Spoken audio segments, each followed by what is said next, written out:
All right, we are back here on the podcast. It's March. College basketball now coming into everybody's national spotlight here as we are getting closer to the NCAA tournament selection Sunday on March 16th. But we have to start off March with our college basketball guy on the podcast here.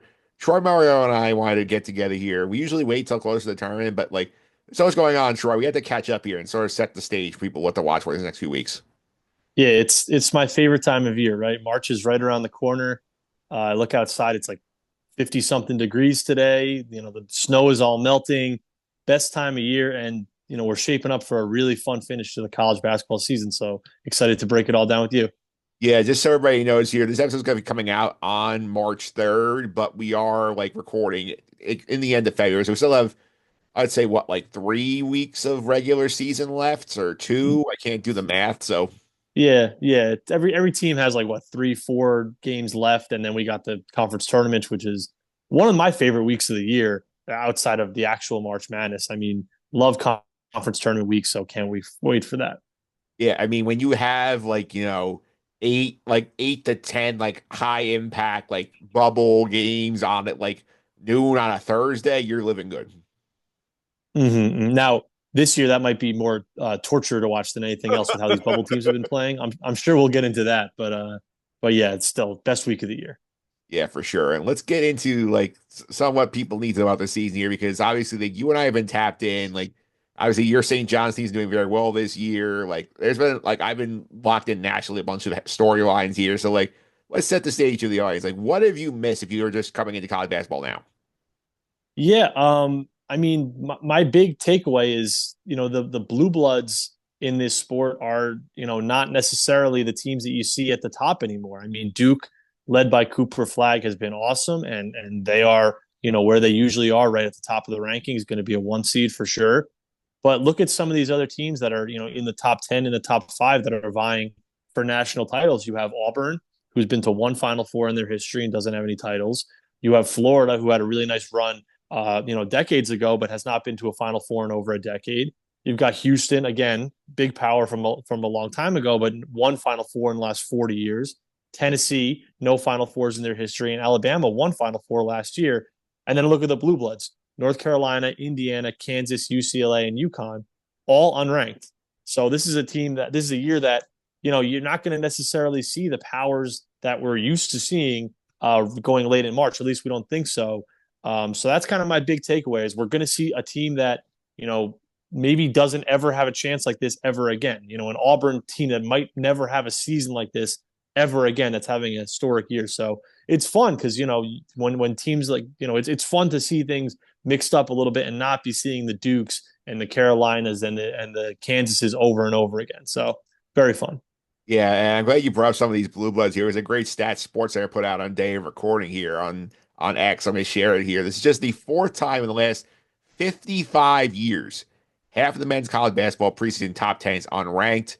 Kansas out of the poll for the first time in 80 AP polls. So there's over 4 years this week. They were preseason number one. UConn preseason number three. Gonzaga preseason number six. Baylor preseason number eight. And North Carolina, as mentioned, preseason number nine. So five of the preseason top 10 out of the poll entirely right now. And a couple of, and what are like one of these, some of these programs are in the 8-9 line, which can make it Yeah. a very wild round of 32 if they get there. And like Mm-hmm. in the case of the Tar Heels, they're on the bubble and they have work to do to try and get in. Yeah. North Carolina is by definitely not guaranteed a spot. Even a team like Gonzaga, that's been to the NCAA tournament basically every year under Mark Few, they stumble down the stretch here. They could be on the wrong side of the bubble. And like you mentioned, a lot of those teams are best case looking at an 8 or a 9 seed right now, which leads to a very intriguing potential first round matchup. We could see something like UConn and Gonzaga in the first round of the NCAA tournament. That 2 years ago was an Elite Eight game. So very very interesting to see the teams that we thought were going to be at the top of the rankings this season all tumble five of the top 10, like you mentioned. Yeah. And this the scary thing is, how much talent some of these teams have here. And like you're Mm-hmm. sitting there, like if you're in Auburn, if you're in Alabama, if you're a Duke, and you look at your bracket potentially, you see, oh, like UConn Gonzaga is the 8-9 game in my region. I'm like, what did I get? What did I sign up for? Yeah, can you imagine being Auburn, who this is your best chance in your school's history to go to a Final Four or to win a national title, and you're facing the two-time defending national champions in the second round just to get to the second weekend. I really do not envy. Again, those teams, they've all been disappointments this year, but you talk about the talent that they all have. That's the reason why they were ranked in the top, within the top 10 in the preseason poll. And having to face one of those in the second round is not going to be fun for someone. Yeah, I think also in terms of, the bracket and what's going on here, I think in terms of this situation, I think you look at, like this is one of these years where like it feels like there is a distinct like sort of like group of six that is Mm-hmm. above everybody else. It's four SEC schools. You mentioned the four at the top here, Duke and Houston here. And Mm-hmm. like this is also a year where like there was a weekend, I want to say January, where 19 of the top 25 teams all lost in 1 week, which at least Yeah. doesn't happen. Mm-hmm. Yeah, there's definitely a clear top six that I think are the real, like if you talk about real national title contenders, yeah, it's the four SEC teams, Duke and Houston, I would say are the teams that have, I think, realistic shots at winning a national title. But yeah, you talk about, there's been extreme parity in the top 25 this season. I think maybe I'm crazy about this, but I think there's 15 or 20 teams that have a legitimate thought to go to the Final Four this season. I think you could go about 4 seed lines deep, maybe even 5 seed lines deep, with teams that I think have legitimate cases to make the Final Four this season. Which maybe that's something we see every year, but this year feels a little bit different. Like I mentioned, with all of these kind of new blood teams coming in, and not these old Duke, or not Duke, but Kansas and North Carolina and UCLA, these same teams over and over again. So it's going to make for a very, very interesting March when you have that many teams that feel like, hey, if the bracket falls right for us, if we get hot, if we can string together a couple wins, we can be a Final Four team. Yeah, that's for sure here. So I think let's also talk about, like your team, St. John's here, who has become the class of the Big East this season. The revival of Rick Pitino, like we thought they should have gotten in last season. They didn't. They got snubbed by the committee. Leaving no doubt this year, basically one win away from securing the Big Ten regular season title for the first time since the last year of Luke Carnesecca. So what's your takeaway on the Johnnies here? Like what we've seen out of this team. And now they're, as we record the pod, they're number 7 in the AP top 25. Yeah, 24-4 at the time of this recording, 29-4 in their last 33, or 29-5 in the last 35 games dating back to last season. They have just been on an absolute tear, really, and it started at the end of last season when they made that push to get right on the edge of the NCAA tournament. But this season's team, if you would have told me to draw up a perfect scenario for this team heading into March, and I said I don't even think I would have said 24-4, 15-2 in the Big East, about to clinch the Big East regular season title, because that would have been too unrealistic for me. Like I don't even think, as a diehard St. John's fan, I could have envisioned that. They just find a way to win games. Earlier in the season, missing one of their best players in Davon Smith, they found a way to win with defense. They were not shooting the three ball well. These last couple of games, they have gotten hot from three. They were outstanding in the first half, shooting the three. They made 8 3-pointers in the first half against UConn on Sunday. So this is a team that if they can put together a 3-point shot, they can really, like I said, they're one of those teams that has aspirations of going to the Final Four. And that's one other thing I want to bring up is, this team went from being a really nice local story, a cool national story. St. John's is back, relevant for the first time in 30, 40 years. That's awesome. Like, expectations have changed now. And the expectations now are, Final Four upside, of course, but you want to try to get into that second weekend. And we'll see how they finish out the year. Their schedule coming up is not all that tough. They're probably going to win the Big East regular season title. We'll see what happens in the Big East tournament. But this is a team that has to feel like the goal is second weekend, especially if we're a top 4 seed. The goal is to get to the second weekend, make it to the Sweet 16, and see what happens. And that's where expectations change, because if you would ask me in November, what's the goal? I would have just said win a game, try to make the NCAA tournament and win a game. Now the goal is let's try to get to San Antonio and make a Final Four. If not, let's at least try to make the second weekend. So now this team has been pushing up the expectations basically week by week to see what we can do. They've lived up to the hype every single time, so we'll see what happens now. Yeah, it's crazy. I was looking at their schedule here. Their 4 losses here by a point against Baylor, by 3 against Georgia in the Bahamas in November. Yep. That game was looked a lot better with Georgia being a bubble team. Yeah. Lost by a point to Creighton and lost by 2 at Villanova. Those two road Big East games here. So their losses here have been combined, what, 7 points this season? Yep. Yeah, Wild. 4 losses by 7 points. It's the smallest margin of defeat of any team in the NCAA this season. And I mean, you could play this game with anyone, but you could legitimately turn around 4 plays of the St. John season if they flip the other direction. And this is an undefeated team. Now, again, you could do that with anyone. You could flip around 4 plays the other way and they have a couple of losses, but they are literally 4 plays away from having played 28 games and won 28 games, which is, again, absolutely insane to see where they are from where we thought they'd be at the start of the year. Yeah, I think let's also talk on like they've been the local story here. A lot of disappointing locally with the other locals here. I think we'll start with UConn here, which they looked really dominant early on. They go Mm-hmm. to Maui, they get swept out of Maui to the point where Dan Hurley says, "I'm never playing an MTE again because it was such a bad experience." And like they look like they got back on track afterwards. They got the 3 wins against Baylor, Texas, and Gonzaga, but like the Big East has really been a problem for them. Like they are, 10-6 in the league. They have a couple of Yep. bad losses in there. They get tripped out of Villanova. They lose at Seton Hall, which has been its own Mm-hmm. disaster this year. Like, what is wrong with UConn? Because I know like Mm-hmm. they have a big talent drain here, but like I know they've had injuries with McNeely has not played a Yeah. lot, but like this team, like your expectation level is so high, like it's almost shocking to see them be, like in a spot where like if they have a couple bad losses here, they're closer to the first four than you would have thought. Yeah, for sure. Just starting with what I think is potentially wrong with them. Yeah, Liam McNeely being hurt. They've dealt with injuries all year for sure, but they're healthy now. They don't have a true point guard. They thought I think Aiden Mahaney from St. Mary's was going to be that guy. He has been kind of a disaster for them this season and really hasn't given them anything. I found this stat. They are 131st in turnovers per game this season. Last year they were 14th. So that just shows you, they do not have that ball handler who's able to get the ball, and they're just I mean, they turned the ball over 40 times in 2 games against St. John's this season, both losses. And just looking at their season as a whole, you mentioned that Maui trip. That was such a disaster for them. 3 losses. Hurley obviously said they're they're never playing in one of these things again. And I think we all kind of wrote that off as, oh, something was in the water. Something went on with them that was just totally not them. They come back, like you mentioned, they beat Baylor, they win at Texas, they beat Gonzaga at the Garden. They get back all the way to number 9 on the backs of that. They win, I think, 6 games in a row from there. But you look at those wins now.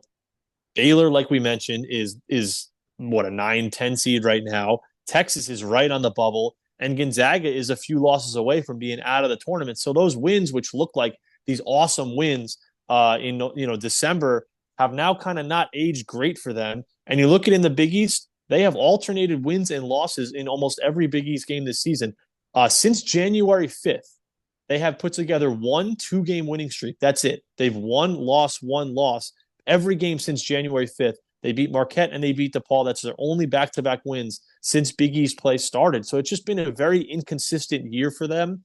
UConn is a program that has national title aspirations every single year. So it's been a letdown for them for sure. But I would not be shocked if would I be stunned if UConn made a second weekend in the NCAA tournament? Absolutely not. We're saying that if they upset a 1 seed, absolutely not. We've seen what this team has done in March the last 2 years, but it's definitely been a down year for them. Yeah, and I mean, you look at some of the results they have here. I mean, like some of the teams they lost to in Maui. I mean, Colorado's a disaster loss for them Yeah. now. Like the Dayton Dayton too. Yeah. and they got blown out by Dayton. That's another Yeah. problem here. Like losing like at like and this it's funny too because like some of these Big East bubble teams like UConn struggling is killing them because like that's a quality Mm-hmm. teams really can't claim like your Xavier or your Villanova because they're not sitting high enough in the net rankings. That would be a quad one result for most of these areas. Exactly. Yeah, that's a great point. The two, Big East bubble teams, Xavier and Nova, both of them feel like that. Yeah, that would have been a huge win for them. Now it's not giving them much, or at least as much as you would have thought. Yeah, it's a quad. They both beat their homes. It's a quad too because they're Yeah. saying Yep. checking in today 37 in the net. I do a bubble watch column fan side is saying here like UConn, if UConn could get hot here, it really lifts the two Big East bubble teams up because it gives them another quad one win to get back in the top 30. For sure. Yep. Yeah. Quickly on the other two locals, we know struggle here. Seton Hall, we kind of saw coming considering how many pieces fell off that team. And Kadari Richmond, I know Rick Hmm. said like if we couldn't pay him, he wouldn't be here. He'd still be at Seton Hall. So like Yeah. you feel bad for Holloway because I know he's a good coach, but like Hmm. you monitor, especially in the NIL age with them, where like they have I think one of the smallest NIL budgets in the league. So like Yeah. it's gonna be hard for them to like get and keep talent here. When like if somebody has a good year for them, somebody with a bigger wallet that comes say, "Oh, come play for us. We'll give you more NIL money." Exactly. Yeah. And yeah, with Seton Hall, I mean, you look at the guys that they lost, Kadari Richmond in the transfer portal, Dre Davis in the transfer portal as well, two of their best players from last season. Yeah, it's until they get that backing, that NIL backing, it's going to be a struggle for them, and they are going to kind of live that life of a mid major, right, or even a low major, where you have a player, he has a great season, he's probably going to be gone. So they gotta figure it out because they have a really good coach, like you mentioned, Shaheen Holloway. I think I did such a great job with them last year, getting them. I thought they should have been an NCAA tournament team. With that roster and that funding, of course. So it all comes down to money for them. Can they get the backing and have some money to play with to keep these guys on their roster? Yeah, if you feel bad for them too. I mean, like last year, like I know your team said, NIT's not for us. We don't care. Like we Mm-hmm. the big tournament. Like Holloway's guys played the NIT and won the NIT, and then like they all left. So like Mm-hmm. that's the unfortunate thing is like Mm-hmm. now with the NIT and you have this weird Fox Invitational thing. That's because we're going to pull like teams from the Big East and the Big The 12 crown, yeah. and the Crown. Like that's going to be their pull teams if they're going to contractually obligated to go if they don't miss the Yeah. tournament. So like it's like a very weird postseason setup here, and like Seton Hall like has worked just to get to that level again. Yeah, exactly. It's a big rebuild for them. It's not DePaul level in the Big East, but it's going to take some time for them just because of the money that they don't have right now. Yeah, for sure. And I think remember back in November when Rutgers was ranked. Yeah, it's I mean, listen, to have the number 2 and the number 3 recruit and probably the number 2 and number 3 pick in the draft, and to not even like they've been eliminated now for what feels like a month, like where they've just been out of it. Never really even sniffed the bubble since, like you mentioned, November when they were ranked in the top 25. Those are the kind of years, in my opinion, and I think Steve Pikiell's a great coach, but those are the kind of years that get you put on the hot seat as a coach when you're not even close. Like missing the tournament, being on the bubble is one thing. To not even be close and to be like fighting to even get into the Big Ten tournament, which is not allowing every team in this season, like that's a disaster for them. And this is a season like you're never going to have a recruiting class like that ever again. And it just shows you. I mean, it's worked out for Duke, having a team that's mostly built with freshmen. Now that's Duke, but in Rutgers' case, it's been a disaster. And I don't think that you build your team with these 5-star recruits anymore unless you're going to put some great transfer portal additions around them as well. And Rutgers really did nothing in the portal. They didn't bring much back. They lost Cliff Omoruyi to Alabama, so they didn't build enough around those guys, and it's tough to win with freshmen in today's day and age. Yeah, I think it's wild. I look at the numbers here. Like Dylan Harper's averaging 19 a game. Ace Bale's averaging 18 a game. Yeah, they've been awesome. They've been Yeah. awesome. It's like basically Steve Peichel, basically his whole plan was, okay, you two carry us. And then I mean, we should have seen the warning sign. They went and lost to Kennesaw State, which is nowhere close to the field back in November. So like that was our like warning flag with Rutgers. And like there's just, like when they're gone next year, things will get very ugly. Yeah, exactly. Because now, and like this was supposed to be your season, and to not, like I said, to not even be close to the bubble. It's one thing, maybe you missed out by a game or two, maybe you sneak in, you're in the first four, and that's a disappointment. But to be eliminated by like early February in a season that was supposed to be a year that you thought you can go to the Final Four, maybe even, it's an absolute disaster for them. Yeah, disaster for them here.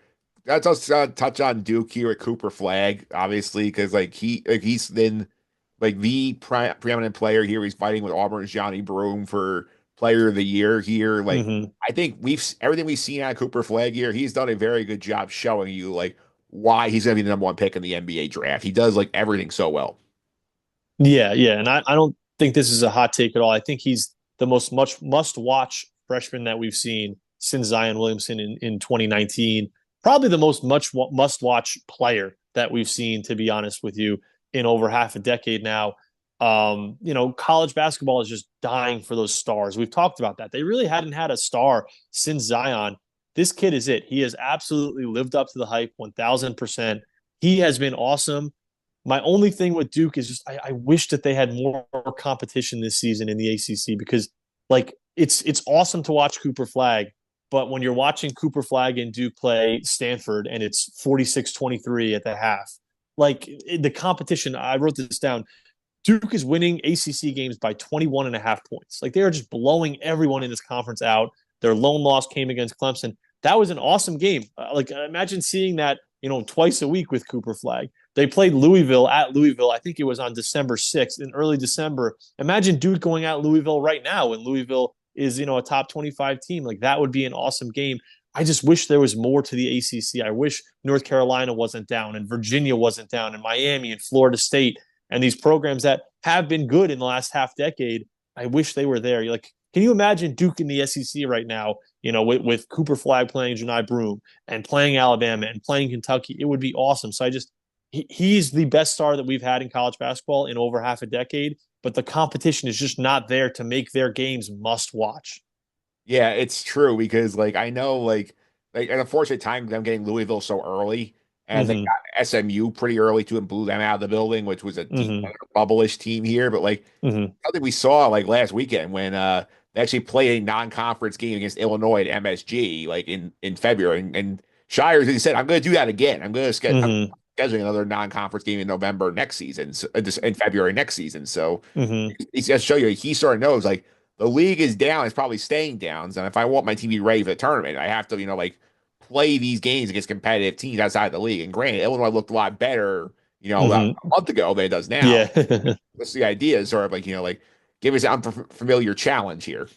Mm-hmm. Yeah, and I think that's the reason why you're seeing the rumors of, potential Big East and ACC merger. And I mean, we're so far away from that, but it has been talked about by Val Ackerman of the Big East of potentially, doing some kind of merger of these conferences because I think Duke looks around and they say, Syracuse joined this conference. They've really done nothing for a decade now. Pitt, West Virginia, like we've got all, or not West Pitt, we've got all these teams that have joined this conference that we thought were going to be flag bearers for the ACC and that have let us down. So I look at the future of this conference. I just wonder, where it's going. And I wonder if they need to make a drastic move like that, maybe for basketball only. I don't know what would happen, but to make things more competitive at the top for them. Yeah, because let's say Stanford and Cal not bringing you much that department. Exactly. Yeah. Like those were, I guess, football moves, although those teams don't bring much to the table football either.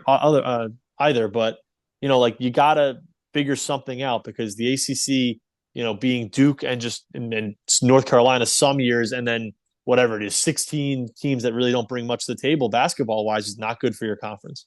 The thing I noticed with the ACC more is that they've had a lot of brain drain from Hall of Fame coaches leaving, whether it was Mm-hmm. Coach Yeah. K, Roy Bennett Mm-hmm. now, Mike Bray, Leonard Hamilton Hunt, too.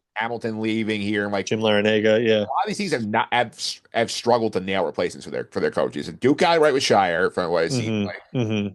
TBD on Hubert Davis. Yeah. I don't think it'll last much longer at the rate they Yeah.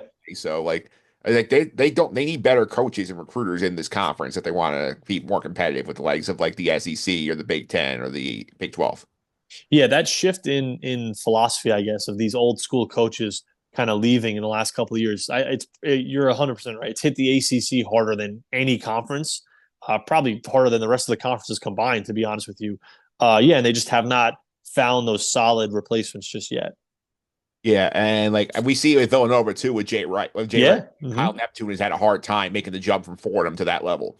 Yeah. Yeah. Absolutely. Yeah. I mean, you could argue Duke is the only school right now that had that happen where their legendary coach left that has, you would say, nailed the next hire. Like all these other ones are either question marks or they've been failures.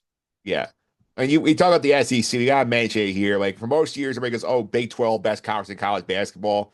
This year, unquestioned the SEC, where we're at the point right now where I think in most brackets, they have 12 or 13 of their 16 Yeah. in the field, and a 14th is sitting right outside the field. Yeah. Or just so it's incredible seeing how deep this conference is. Something like that I've been saying people off the air is like, oh, like they're gonna cannibalize each other. They're probably end up with 10 bids, but like with the state of the bubble, like they're doing enough against each other, like where you might get 13. Yeah, and that's the crazy thing is yeah, when you have a conference that is that strong, there are opportunities for quad one wins, every step of the way. Like I think I believe the only I think quad two or worse game in the SEC would be home against LSU in South Carolina. I think every other game is at least quad one or quad two. So when you have those opportunities, yeah, you're going to have a ton of teams, entering the field. It's probably right now the best conference we've ever seen, and we'll see, how the rest of the season shakes out, how they do in March, of course. But they should be looking at when the Big East sent three teams to the Final Four and saying we can send three. We might even be able to send four, depending on how the bracket shakes out. Like you're telling me the SEC doesn't have four teams that think they can go to the Final Four? They absolutely do.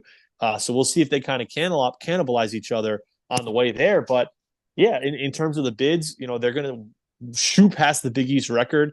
Like you mentioned, they should get 13 in, and they got a real chance to get 14 in, which is absolutely insane. And it speaks to how good Auburn has been. I think you look at Auburn right now in the AP poll that we're looking at as of yesterday. They've beaten number 4, number 5, number 6, number 9, and number 14. The only losses that they have this season are to number 2 and number 3. So like that is just an absolutely insane season for Auburn, being like head and shoulders the best team in probably the best conference we've ever seen. Like I said, you're never going to see a season like that again if you're an Auburn fan. So really, really just absolutely incredible by them. Yeah, it's funny too because there's like really like three buckets SC teams too. You have like your top four who are the true title contenders, and you have that Uh-huh. like A&M, Missouri, the Yeah, Mississippi Missouri. schools, Yep. Yeah. which are like you can see them get to the second weekend, maybe the Final Four if they get hot. Yeah. And then you have that Vanderbilt, Arkansas, Texas, Georgia, Oklahoma bucket for the bubble. So like there's like Hmm. three tiers are all good enough to like get to NCAA tournament and win a game. Exactly. Yeah. Yeah. You have the tiers, and I mean, I would be absolutely stunned right now if like at least two of the Alabama, Florida, Auburn, you want to throw Kentucky in there too, like two of the Tennessee too. If you did, like, I would be stunned if two of those teams don't go to the Final Four. To be honest with you, we'll see how the bracket shakes out, but they have a real chance to send three teams to the Final Four. Yeah, for sure. Let's go to a topic also that like we have been railing against for years. Sounds like it's coming in closer again. That it sounds like that we're gonna get expansion of the tournament, even though nobody seems to want it except for power conference commissioners. And we heard right now the rumbling is 76 teams. So this would be a increase of 8 teams here. We've had CBS's Seth Davis is arguing vehemently for it, saying like Tuesday and Wednesday. Imagine you had a full day of games. This would be so much fun. Like we could like have extra time to bet and get these teams in the field. Like I to this, I say to Seth and anyone else who is like, advocating for this, have you looked at the bubble this season? Exactly. I have a hard time finding 68 teams that want to get in. I got to get more. Exactly. I mean, look at like you said, look at the bubble right now. You've got, a Nebraska team on the bubble. They scored 46 points in a potential resume building win against Michigan, or loss against Michigan. Oklahoma and Arkansas are combined 9 and 19 in their conferences right now. North Carolina is 1 and 10 in quad one games. SMU can't beat a team with a pulse this season. Indiana is getting rid of their coach at the end of the season. And if the tournament ended today, they would be in, like 100%. They would be in, especially after beating Purdue. So like, just look at the tournament. It's just funny because this is the year that it's really gained steam. I feel like the tournament expansion, and you juxtapose that with just the worst bubble that we've seen. Like last year, the bubble was really strong, and we had a lot of bid stealers, and we had a lot of teams. My team was one of them, Seton Hall, of course, that felt like they should have been in the tournament that didn't get in. So last year, like you probably would have had a legitimate case. You look at the bubble this year, and you're like you said, you can't find 68 teams to put in. How are we going to go 10 more deep? Now, I will say this: I don't think it like kills March Madness to go to 78. Like it's just adding a few extra games, like you said, on Tuesday and Wednesday does not kill March Madness for me. It's not like you're giving teams like a double bye into the Sweet 16 or something like that. It's not So you're 96. not. What'd you say? It's not 96.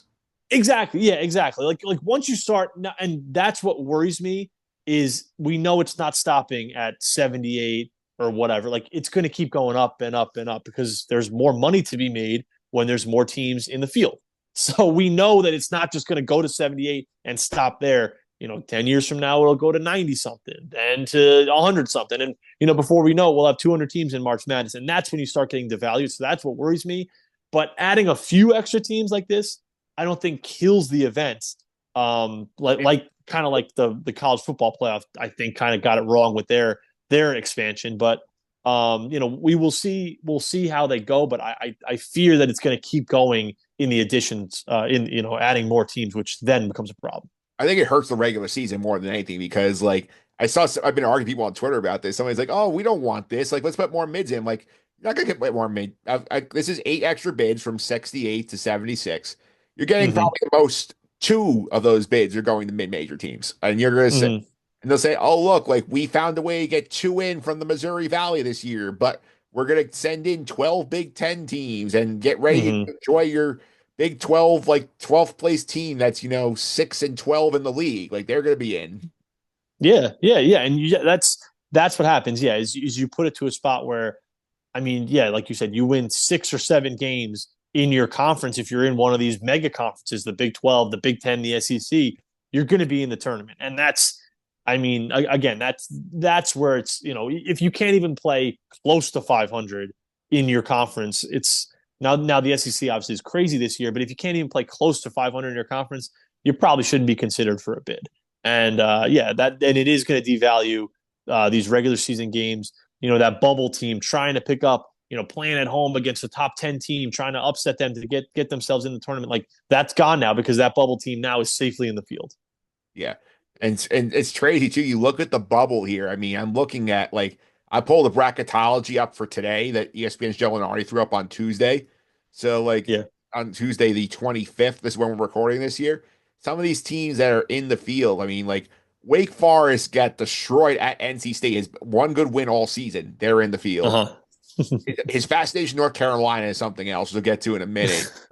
I mean, some of these teams, I mean, I feel like, like when you look at how mediocre this bubble is, some of these teams that they have barely beaten anybody, why can't a team like George Mason out of the A10 get a shot over some of these guys?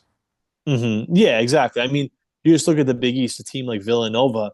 I mean, they did beat my St. John's team a couple of weeks ago, but like Villanova is not an NCAA tournament team this season. And, if things break right for them at the end of the year, they're going to be in. Again, that just shows you like the expansion. You expand, that team is in the NCAA tournament, which is kind of crazy. Yeah, and I mean, if they could expand and they could make it a way to say, hey, we're going to get a few more bids for mid-major teams, that's one thing, but they're not going to do that, like you mentioned. So at the end of the day, this bubble is one of the worst I've ever seen. Yeah, and you mentioned Villanova here. Go look at their schedule here in terms of this one. They lost to Columbia at home. Yeah, Lost St. at Joe's, they lost to a Virginia. bad Virginia team. They've lost a bunch of Big East games. Like they lost to Yeah, Providence. Like this is a tournament team. yeah, that's not an NCAA tournament resume, and that I mean, it speaks to how horrible the bubble is that team is even in consideration right now. Yeah. Because and like last year, that team would not even be within 20 spots of the bubble, and this year, Lenardi has them 5 or 8 spots away, which is crazy. So that's kind of the one team that just sticks out to me. Like it's just crazy. Yeah, we'll go to Wake Forest here too. I mean, some of their results here, they lost at Xavier. Mm-hmm. They haven't the best teams they've beaten this year. You look at their win. They beat Mm-hmm. Carolina by a point Yeah. Yeah. and What's their best win? Carolina? At SMU by 11. Those are their Mm-hmm. two best wins. Yeah. Mm-hmm. And even SMU, like SMU hasn't beaten anyone this season. Like it's just these Oh, I'm teams have sorry. They beat Michigan by a bucket. That's their best win. okay, yeah, yeah, okay, that's fair. But like these teams, like there's just so many of them that don't have these high level wins or have these brutal losses, like in Villanova's case, that are still being considered. Or losing to an NC State team that was 3-12 in the league, entering the game by 12 points on the road. You can't do that. Exactly. Yep. And I want to give special attention to North Carolina here, who is in the same spot like we were in a couple of years ago, and it feels like every year they're in this. Like apart from last year, they are sitting like around. They start off with very high expectations. They schedule well. They don't win many of these games, and then Hmm. their schedule numbers, they're on the bubble for some reason. And I mean, I'll go to the net rankings today. They are 44th in the net. They are 1-10 in quad one games. They have a loss at home to Stanford, which is quad three. And like you look at some of their scheduling metrics, which is some of the things that I go on Ken Palm for that because they seem to have a good handle on this one here. They are 21st nationally in strength of schedule, seventh non-conference strength of schedule. Like I love you schedule getting great games, but at some point you have to win some of those games. Exactly. Yeah, you got to win these games if you're going to schedule tough. They did a great job, scheduling tough. But then when you look at your 1-10 in quad one games, I mean, what does that really do for you? It did nothing for you. There should be no person or no team more thankful that the bubble is just absolutely atrocious this year than Hubert Davis in North Carolina because, like we said, they would not even be sniffing the bubble last year with a 1-10 quad one record. This year, like we said, they're right on that cut line, and they're probably, just depending on how they finish out ACC play, they're probably going to get in, which speaks to just how horrific it's been. Yeah, I mean, you look at their schedule here. Their one quad one win came in December at MSG by a bucket against UCLA. Yeah, so yeah, so you're going to have a team, assuming they don't beat Duke, let's say, in the regular season finale, and we'll see what happens in the ACC tournament. But like, you're going to have a team potentially going into the NCAA tournament that hadn't won a quad one game in 3 months. Like that is just that again, like expand the tournament, whatever. But look at that and say, you tell me that we need more teams in this thing. I can't believe it. Yeah, their last three regular season games, they won last night against Florida State at Florida Mm-hmm. State by 11. Miami at home, which is Mm-hmm. 14 in the league. They have at Virginia Tech, which is 7-9 in the league, 12 and 15 overall. Mm-hmm. Like hosting Duke, let's say they go 2-1. I think that's accurate, correct? Mm-hmm. Yeah. So they're going to be 20 and 12 heading into the ACC tournament, probably in that 4 or 5 area, which means you beat a crappy team that Mm-hmm. is, let's say Virginia, for example. Mm-hmm. You beat Wake Forest and you're in the tournament. That should not be how it works. Exactly. Yeah. It's rewarding a team for, I guess, playing tough games early in the season, but not actually winning them. Yeah. I mean, I mean, some of the teams they lost to very good teams. Auburn, Yeah. Yeah. State, Alabama, Florida. Mm-hmm. They played great games. You got to win some of them. Exactly. Yeah. You got to win more than one of them, I think. Yeah, but this year they're not going to get punished for it in all likelihood because the bubble's so bad. Exactly. Yep. All right, two other things here I want to touch on here before we wrap up here. Biggest disappointment so far of the big teams that we talked about earlier. Yeah. Yeah. We talked about those 5 teams, started the year in the top 10 and did not, are not ranked right now. I think you got to start from the top. It's Kansas. I mean, preseason number one again, second straight year that they're going to lose 10 plus games as a preseason number one. And it just feels like, man, we've been waiting for this team. Like, when are they going to put it together? When are they going to put it together? Kind of assuming that they would put it together. Well, we're entering March now, and they still have not even shown any semblance of going on a run or doing anything special. For Bill Self, he's obviously not on the hot seat whatsoever. But he's in his 60s now, and I wonder if he's another guy who I brought in the third ranked transfer portal class in the country going into this year. I brought in some of the best transfers in the country. AJ Storr, one of them, and it has not worked out now for a second straight year. I wonder if he's, and I don't want to speculate at all, but I wonder if he is going to be the next coach that just says, "I'm fed up with this. I don't want to do this anymore. I don't like having to re-recruit players every single season, and it hasn't worked out for me." So I wonder what his future is at Kansas because it's been 2 straight years now where they have been a massive disappointment after landing these big pieces in the transfer portal. That's gotta get on his nerves a little bit. Yeah, I mean, look at some. I mean, you look at some of those results here with them. Like they just don't win road games against good teams. Like that's a Mm-hmm. problem in this Mm-hmm. kind of situation here. And they will also lose some bad road games. I mean, like going and losing at Kansas State, Yeah, but K State. Yeah. yeah, Mm-hmm. going like losing at Utah is dreadful. Yeah. Getting Yeah. blown out by BYU is why they're not in the Mm-hmm. first time in 4 years here. Like, there's a point here where, like, I think it's kind of similar to what happened to them at points last year, where like you wonder with some of these guys where they realize, like, we don't have a chance to do anything. That they kind of quit at times, and they say, if the going gets hard, we're just not going to try today.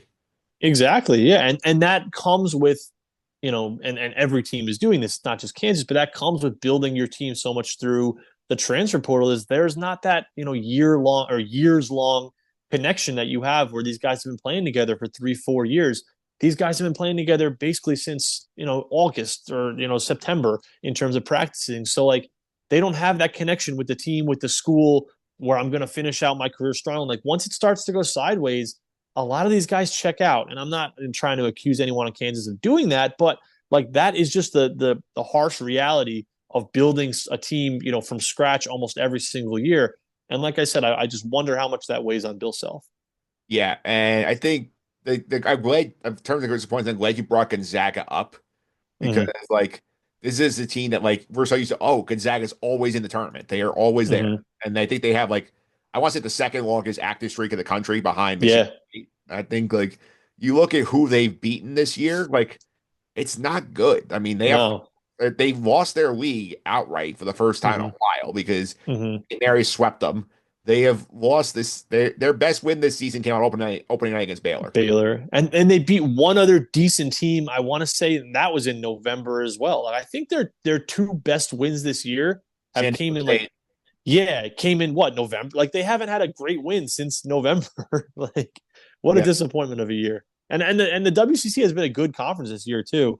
But yeah, I mean when you haven't had a quality win since November, that's an issue. yeah. I'm gonna go look at Gonzaga in the net for my own personal curiosity because they're I top think 10, I think the net loves them. they're Yeah. 10th in the net, and the 2-6 Mhm. quad one record.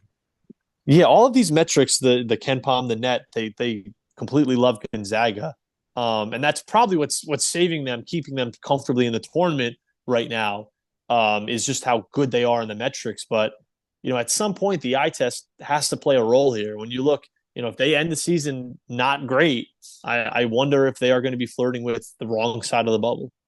Yeah, I think for sure. The thing I would watch here is that they only have two regular season games left, which is Yeah, Santa Clara, which is not easy, and San Francisco, no, that's those are the two good teams in the WCC. Like if they split yeah, those and go out early in the WCC tournament, this is a 10-loss Gonzaga team with like six losses in it's their league. Which you it, wonder like that might be a first four resume. exactly. Yeah, it gets interesting. At least, like you said, to go in the first four, I think they're probably good right now, unless they just completely collapse. But they absolutely imagine Gonzaga playing in Dayton. That's a weird thought to have after how good they've been over the last 20 plus years. I'm telling you, there is a world that exists where we have like a Gonzaga, North Carolina, like first. Well, I mean, listen, after the disaster that the first four was last year with Virginia and Colorado State, like, give me that. Sign me up for that right now. I would take that. And they would have to probably, if there's a scenario here, like where they actually would have to play in the third round of the tournament, which is something you would never see for Gonzaga before of their tournament. Mm-hmm. You know, the WCC is the weird thing where they rearrange Yeah, the uh-huh. to make it impossible for like lower seeds to upset Gonzaga. So Mm-hmm. Gonzaga might Mm-hmm. have to play four games in the WCC. Yeah, Gonzaga is the one now knocking teams out. Yeah, yeah, that's an interesting scenario here. And other way surprises that you were like that you talk about here. I think you want to go like top 25 surprise teams that you're surprised are in the bubble hunt. Oh, I'm going top 25. I mean, you had to know where I was going with this one. Come on, it's my team right here. I'm wearing the Yeah. hoodie, my St. John's. Come on, we knew that they would be good. We kind of figured they would be a top 25 team. Like I mentioned, we thought that they would be a team that could probably win a game in March and finish top four in the league. They are top, like no one would have ever seen this coming, that they would be a top 10 team that is probably going to win the league outright. I don't want to jinx anything right now because those games haven't been played yet, but is for sure going to win a share of the league title. Like just an absolutely crazy season. I think Rick, I know he is. Rick Pitino should be on that short list for guys to be National Coach of the Year. He's just done a phenomenal job with this team where they've got the talent, of course, they've got the length and the defensive intensity, but this is not a very talented offensive team. And the fact that they are 20 games above 500 and cruising to a conference title and a top four seed as of right now in March, that's for me the team that I thought was going to be decent has just been absolutely incredible. Yeah, I think I'll mention some SEC schools who have been surprises here. Like I think I thought Missouri was gonna be as good as they are, Yeah. where they've Mm-hmm. got some big because they've beaten Florida and Alabama this year, which is something you Mm-hmm. can take notice of. They really started Kansas' death spiral by beating them at home earlier in the season. So Mm-hmm. put them out here. The fact that Georgia and Vanderbilt are on the bubble is wild because nobody had any hopes of them preseason, and then they're both Yeah. there. Mm-hmm. Yeah, I'll throw them in here. I'll throw in also Louisville with Pat Kelsey's first year. That program For sure. was dead, and now they're in the top 20. Uh-huh. They're a lock for the tournament. And in terms of teams that are in the top 10, I'll also throw out here Michigan State. No one paid any attention to them preseason. Now they're 22 and Mm-hmm. 5, and they're in the driver's seat for the Big Ten title. Yeah, Michigan State is kind of having the year this year that we thought they'd have last year when they were a preseason. Were they top five last year? They were, They and were top, yeah, they were very high last year, start of the season. yeah, and just such a disappointment to barely even be in the field last year. Like this is the year that we thought they were going to have last year. They come in this year, like you said, with really no expectations, and the best team in the Big Ten and a top 10 team. Yeah, great job by them. And like you said, Louisville. I mean, like what an example of making the right hire that could just completely turn your program around in 1 year in the transfer portal era. Team that is entirely built of transfers. Pat Kelsey's done a phenomenal job with them to get them, like you said, not just in the tournament, but comfortably in the tournament in the top 25. Team that has second weekend aspirations in March just shows you like if you make the right hire and if you get the right pieces in year one, you can flip that thing so quick. Another good example of that Michigan Dusty May. Yeah, yeah, same thing. I mean, one of the worst power conference teams last year in Michigan. They make the right hire, bring in a bunch of transfers, and are right near the top of the Big Ten.